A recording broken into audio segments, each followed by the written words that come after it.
Dia bermalam dengan abah saya di kati hospital. Dia berucapkan kepada saya dengan ungkapan yang terakhir. Katanya pada pukul 12 tengah malam, "Abang, abah nak tidur dah." Selama ni dia tak pernah sebut kalau dia nak tidur, dia tak pernah minta. Tapi semalam, dia kata, "Abang, abah nak tidur dah abang." Saya tengok dia. Yang siangnya tak boleh bercakap. Tapi malamnya Allah bagi kekuatan untuk bercakap. Tuan-puan yang hadir sekalian, bila dia sebut dia nak tidur, saya kata kepada abah, "Abah, sebelum abah tidur, abah sebut apa yang abang sebut. Sebelum abah tidur, abah sebut apa yang abang sebut. Abah sebut Allah." Lalu jenazah abah yang ada di dalam kubur ini, kata abah, "Allah, ingat Allah." Abah sebut Allah. Abah sebut Allah. Saya kata, "Abah sebut la ilaha illallah." Abah sebut la ilaha illallah 3 kali abah ulang. Saya kata, "Abah, sebelum abah pejam mata, abah ikut abang sebut asyhadu an la ilaha illallah, asyhadu anna Muhammadar Rasulullah." Abah sebut asyhadu an la ilaha illallah wa asyhadu anna Muhammadar Rasulullah. Abah sebut sama-sama dengan saya. Dengan ungkapan kalimah tauhid ini menjadi ungkapan yang terakhir. Syahadah yang disaksikan oleh saya sendiri. Yang mana di siangnya dia tak mampu untuk bercakap dan berkata-kata.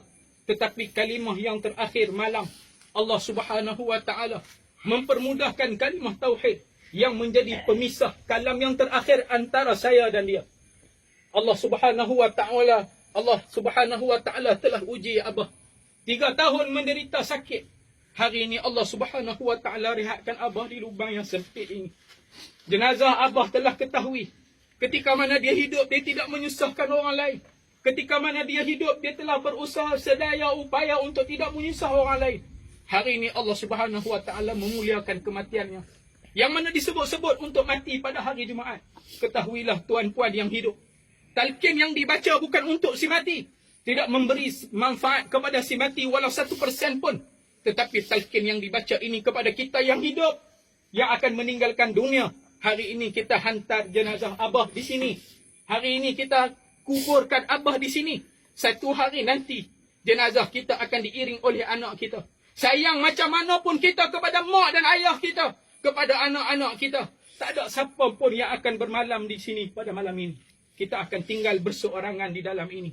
Ketahuilah tuan-puan sekalian, dia telah mengetahui di mana tempatnya pada hari ini.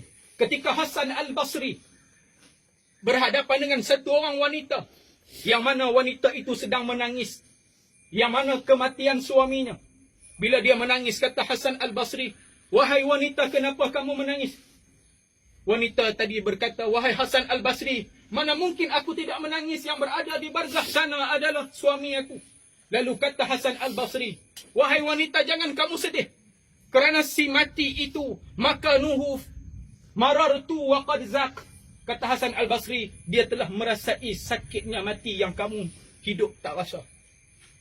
Lalu kata Hasan Al-Basri, "Wajhul malakatul maut wa qad ra'a." Dia telah melihat rupa paras malaikat maut yang kamu tak lihat lagi. Kata Hasan Al-Basri kepada wanita tadi, "Marartu makanuhu finnar awil jannah wa qad araf." Dia telah mengetahui lubangnya, dia telah mengetahui nasibnya di syurga ataupun neraka. Maka jangan kamu sedih, jangan kamu tangisi, jangan kamu tangisi. Hadirin tuan-puan yang dirahmati Allah, ketahuilah arwah abah Zakaria Sudin merupakan satu orang yang saleh. Ketika mana dihidup, dia melazimi ketaatan di atas muka bumi Allah. Sehingga kan hari terakhir tadi saya berada di hospital, datang satu orang makcik cleaner bertemu dengan saya. Kata makcik tadi kepada saya, "Adik, tolong cerita kepada makcik, apa rahsia jenazah abah? Apa rahsia abah ketika dia hidup? Apa rahsia yang dia lakukan? Apa amalan yang dia buat ketika hidup? Sehingga Allah muliakan dia mati pada pagi Jumaat ini."